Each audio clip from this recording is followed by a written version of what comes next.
Je vous adresse mes salutations dans le nom précieux de notre Seigneur Jésus-Christ. Message du jour, persévérer jusqu'à la fin. 1.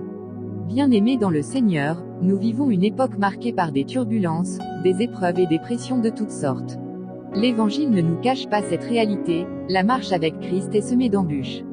Toutefois, au cœur de ces difficultés, nous avons une assurance inébranlable, celui qui persévérera jusqu'à la fin sera sauvé. Matthieu 24, 13. 1. La persévérance, une marque de la foi véritable.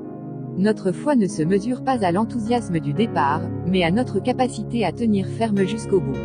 La vie chrétienne n'est pas un sprint, mais un marathon spirituel. Il est facile de démarrer avec zèle, mais combien difficile de persévérer face aux épreuves. C'est pourquoi l'écrivain de l'Épître aux Hébreux nous encourage en disant: Nous ne sommes pas de ceux qui se retirent pour se perdre, mais de ceux qui ont la foi pour sauver leur âme. Hébreux 10, 39. Nous devons donc nous attacher à Christ avec une foi résolue, refusant de nous refroidir même lorsque les vents contraires soufflent violemment. 2. Les défis de la persévérance. Le chemin de la persévérance est jonché d'obstacles, la fatigue, la tentation, l'incompréhension, la déception. L'ennemi tente de nous faire abandonner en semant le doute et le découragement dans nos cœurs. Mais la parole de Dieu nous exhorte. Ne nous lassons pas de faire le bien, car nous moissonnerons au temps convenable, si nous ne nous relâchons pas. Galates 6, 9. La persévérance ne signifie pas que nous ne chuterons jamais, mais que nous nous relèverons toujours, confiants en la grâce de Dieu.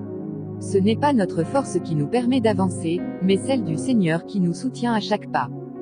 3. La promesse du salut. Dieu ne nous appelle pas à la perfection instantanée, mais à la fidélité constante. Ceux qui persévèrent, malgré les tempêtes, recevront la couronne de vie. Cette promesse est une ancre pour nos âmes, une source d'espérance inébranlable. L'apôtre Paul déclare avec conviction: Celui qui a commencé en vous cette bonne œuvre la rendra parfaite pour le jour de Jésus-Christ. Philippiens 1, 6. Croyons fermement que Dieu nous fortifiera jusqu'à l'accomplissement de ses promesses. Peu importe les difficultés rencontrées, gardons les yeux fixés sur Christ, notre modèle suprême de persévérance. Restons fermes. Frères et sœurs, persévérer n'est pas une option, c'est une nécessité.